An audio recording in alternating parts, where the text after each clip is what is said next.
ወደ ቻናላችን ቤተሰቦች እንኳን ወደ ቻናላችን በደህና መጣችሁ። አሁንም ሊቨርፑልን በተመለከቱ ዘገባዎች ተመልሼ መጥቻለሁ። በዛት የምንመለከታቸው የቀድሞ የሊቨርፑል ተጫዋች የሆነው ዳኒ መርፊ የአሰልጣኝ አርነ ስሎት ጊዜ አብቅቷል እያለን ይገኛል። እንደዚሁም ስቲቨን ጄራርድም ከርቲስ ጆንስ ከሊቨርፑል መውጣት የለበትም የሚል አስተያየትን ሰጥቷል። አንቶኒ ጎርደንንም የተመለከተም ዘገባም ይኖረናል። እስከ መጨረሻው ደቂቃ ድረስ አብራችሁ ቆይታችሁ እንድትከታተሉትም በአክብሮት እጠይቃለሁ። ያላችሁን ሀሳብ አስተያየት እንዳለ ኮሜንት ሴክሽን ላይ በመጻፍ እንድታሳውቁኝ፣ ሰብስክራይብ፣ ላይክ፣ ሼር እያደረጋችሁም የቻናሉ ቤተሰብ እንድትሆኑም በአክብሮት እጋብዛለሁ። አሁን በቀጥታ ወደ ዘገቦቹ የምናመራ ይሆናል። አብራችሁን ቆዩ። በመጀመሪያ የምንመለከተው አሌክሳንደር ኢሳቅን የተመለከተውን ዘገባ ይሆናል። በማርች ወር ላይ ተደርጎ በነበረው የዓለም ዋንጫ ማጣሪያ ጨዋታዎች የስዊድን ብሔራዊ ቡድን ለዓለም ዋንጫ ማለፏን ማረጋገጥ ችላለች። በትናንትናው ዕለትም የስዊድን ብሔራዊ ቡድን አሰልጣኝ የሆነው ግራም ፖተር ለዓለም ዋንጫ ይዟቸው የሚሄዱትን 26 ተጫዋቾችን ይፋ አድርጓል። በእነዚህ 26 ተጫዋቾች ስም ዝርዝር ውስጥም አሌክሳንደር ኢሳቅ መካተት ችሏል። ስለዚህም በክረምቱ አሜሪካ፣ ካናዳ እንደዚሁም ሜክሲኮ በሚያዘጋጁት የ2026 የዓለም ዋንጫ ላይ ሀገሩ ስዊድንን ወክሎ ሲጫወት የምንመለከተው ይሆናል። በዓለም ዋንጫው ላይም በምድብ ጨዋታዎች ከቱኒዚያ፣ ከኔዘርላንድ እንደዚሁም ደግሞ ከጃፓን ብሔራዊ ቡድን ጋር የሚጫወቱ ይሆናል። አሌክሳንደር ኢሳቅ ለዓለም ዋንጫ መጠራቱ እንግዲህ ለሊቨርፑል መጥፎ ዜና ነው። ምክንያቱም ደግሞ ይህንን ተጫዋች ለተከታታይ ዓመት በቅድመ ውድድር ዝግጅት ጨዋታዎች ላይ ሙሉ ለሙሉ የማያገኙት ይሆናል። የስዊድን ብሔራዊ ቡድን ከምድብ ጨዋታዎች እንኳን ብትሰናበት ራሱ ከነዚህ ጨዋታዎች በኋላ ለአሌክሳንደር ኢሳቅ የ3 ሳምንት የረፍት ጊዜ መሰጥቶ አይቀርም። እነዚህን የረፍት ጊዜያቶች ጨርሶ ሲመጣ በትንሹ ወደ 2 ሳምንት 3 ሳምንት የቅድመ ውድድር ዝግጅቶችን የሚያመልጡት ይሆናል። ያ ደግሞ ሲዝኑ ላይ ምናልባትም ተጽዕኖ ሊፈጥርበት ይችላል። በዚህ ሲዝን እንኳን ሙሉ ለሙሉ የቅድመ ውድድር ዝግጅት ከሊቨርፑል ጋር ባለማድረጉ ምክንያት ምን ያህል እንደተቸገረ መመልከት ይችላል። በተደጋጋሚ ጉዳት ሲያስቸግረውም የተመለከትንበትም አጋጣሚ ነበረና በሚቀጥለው ሲዝን ይህንን ተጫዋች ሙሉ ለሙሉ በቅድመ ውድድር ዝግጅቶች ላይ እናገኘዋለን ብለው ተስፋ አድርገው ነበር። ነገር ግን በዓለም ዋንጫው ምክንያት ቢያንስ በመጀመሪያዎቹ የቅድመ ውድድር ዝግጅቶች ላይ የማይኖር ይሆናል። ያ ምን ያህል በሚቀጥለው ሲዝን ላይ ተጽዕኖ ይፈጥርበታል የሚለውን ሲደርስ የምንመለከተው ይሆናል። በመቀጠልም እንግዲህ በትናንትናው ዕለት ሞሐመድ ሳላህና አንዲ ሮበርትሰን የሽኝት የራት ፕሮግራም ተደርጎላቸው እንደነበረ ከስፍራው ሲወጡ የነበሩ የተለያዩ ቪዲዮዎች ተናግሯል። ትናንትና በነበረው ይህ የራት ግብዣ ላይ ከሮበርትሰንና ከሞሐመድ ሳላህ በተጨማሪም አሰልጣኝ አርነ ስሎት፣ ሪቻርድ ቫን ፕሮኮስት እንደዚሁም ደግሞ ሩበን ፒተርስ በዚህ የራት ፕሮግራም ላይ መካፈል ችሎ ነበረ። ከዛ በኋላ እንግዲህ የራት ፕሮግራሙ እንደተጠናቀቀ በግል መኪኖች ወደየስፍራቸው ወደየቤታቸው ሲያቀኑ መመልከትም ችለናል። በዚህ የራት ግብዣ ላይ ግን ከአንዲ ሮበርትሰንና ከሞሐመድ ሳላህ ውጪ ምንም አይነት የሊቨርፑል ተጫዋች በዚህ የራት ግብዣ ላይ እንዳልተሳተፉ ነው እየተነገረ የሚገኘው። በመቀጠልም ቶክ ስፖርት ይዞት የወጣውን ዘገባ ነው የምንመለከተው። እንደ ቶክ ስፖርት ዘገባ መሰረት ከሆነ አንቶኒ ጎርደን በግል ጥቅሞች ዙሪያ ከባየር ሙኒክ ጋር ከስምምነት ላይ እንደደረሰ ነው እየተነገረ የሚገኘው። በዚህ ሰዓት ላይ እንግዲህ በባየር ሙኒክና በኒውካስል መካከል ንግግሮች እየተደረጉ እንደሆነ በዘገባው ተናግሯል። በተጨማሪም ኒውካስል ዩናይትዶች ለዚህ ተጫዋች በትንሹ 75 ሚሊዮን ፓውንድም ከዚህ ተጫዋች እንደሚፈልጉም ነው እየተነገረ የሚገኘው።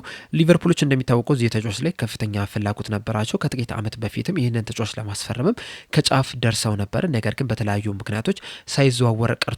አሁንም ላይ ግን ይህንን ተጫዋች ይፈልጉታል ተብሎ ሲጠበቅ ነበር። የተለያዩ ዘገቦችንም ስንመለከት ነበር። በተለይ ደግሞ ሂጉ ኤኪቲኬ ከተጎዳ በኋላ ምናልባትም ሊቨርፑሎች ይህንን ተጫዋች ሊያስፈርሙ የሚችሉበት ከፍተኛ እድል አለ ሲባል ነበረ። በተለይ ደግሞ ተጫዋቹ የሊቨርፑል አድናቂ ነው፣ የሊቨርፑል ደጋፊም ጭምር ነው። ምንም እንኳን በኤቨርተን አካዳሚ ውስጥ ቢያልፍም እንኳን ራሱ በመጀመሪያ ግን የሊቨርፑል ደጋፊ ነው የነበረው። በሊቨርፑል አካዳሚ ውስጥም ለትንሽ ጊዜ ቢሆንም ቆይታ ማድረግ የቻለ ተጫዋች ነው የነበረው እና ምናልባትም በክረምቱ የዝውውር መስኮትም ሊቨርፑሎች ሊያስፈርሙት የሚችሉበት እድል አለ ሲባል ነበር።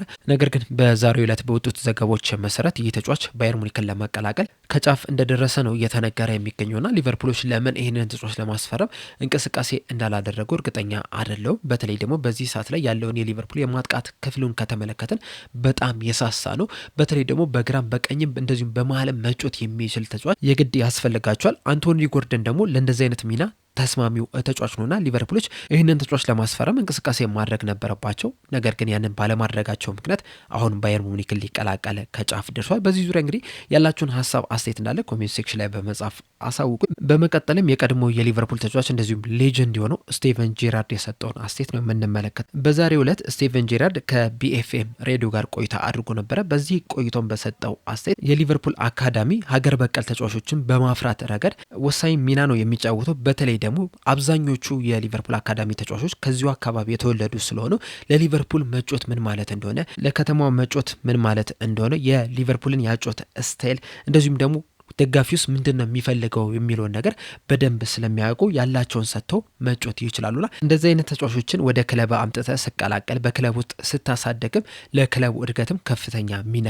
አላቸው።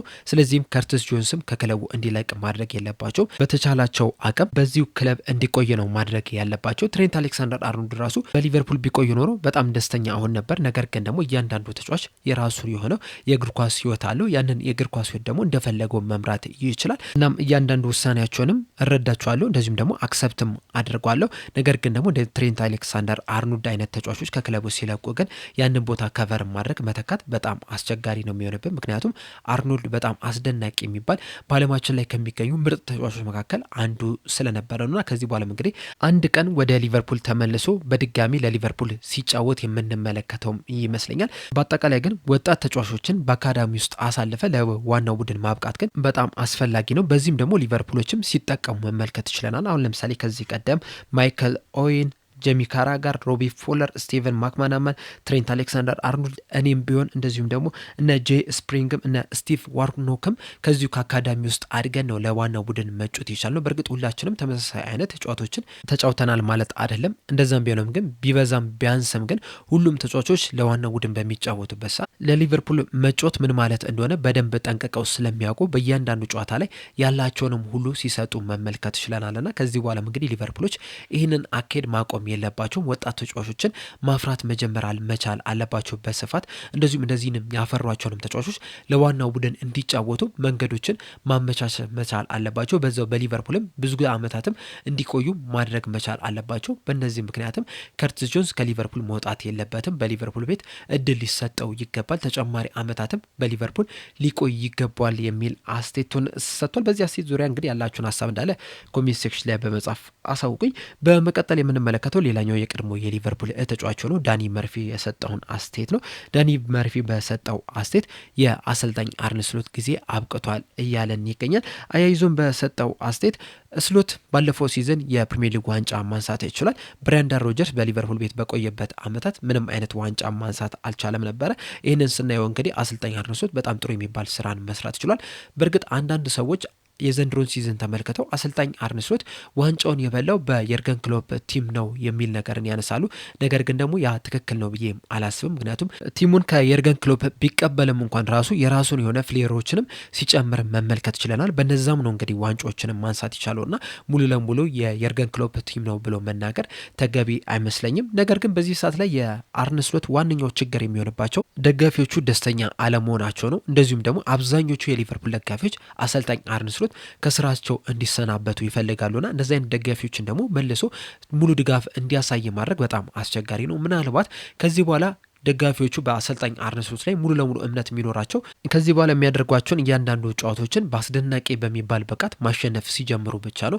ይህንን ሲባል ደግሞ 1-2-3 ጨዋታዎችን ብቻ ማሸነፍ አይደለም፣ ምናልባትም ከ10 የበለጠ ብዙ ጨዋታዎችንም ማሸነፍ ሲጀምሩ ደጋፊዎቹ በአሰልጣኝ አርነ ስሎት ደስተኛ ሊሆኑ ይችላሉ። ካልሆነ ግን ከዚህ በኋላም ተደጋጋሚ ጨዋታዎችን ተደጋጋሚ ተቃውሞችን ልንሰማ የምንችልበት ከፍተኛ እድል አለ። ከዛ በተጨማሪም ግን የሊቨርፑል ደጋፊዎች ደስተኛ ያልሆኑበት ሌላኛው ምክንያት ደግሞ በዚህ ሲዝን ሊቨርፑሎችን ከተመለከትን በሜዳቸውም ከሜዳቸውም ውጪ በጣም መጥፎ የሚባል እንቅስቃሴን እያደረጉ ነው የሚገኙት። ምናልባት ከሜዳቸው ውጪ ያደረገውን አክሰፕት ልናደርግ እንችላለን። ምክንያቱም በሰው ሜዳ ሄዶ በጣም ምርጥ ጨዋታን መጫወት አስቸጋሪ ሊሆን ይችላል። ነገር ግን ደግሞ በሜዳቸው በሚያደርጉት ጨዋታ ላይ ከዚህ የተሻለን እንቅስቃሴን ማድረግ ይገባቸው ነበረ። እያንዳንዱን ቡድን ለማሸነፍ ሙሉ ጥረት ማድረግ ነበረባቸው። ሙሉ 90 ደቂቃ ላይታቸው እያሉ መሯሯጥ ነበረባቸው። ተጋጣሚ ቡድኖችንም እስከሚያስጨንቅ ድረስ መሯሯጥ ነበረባቸው።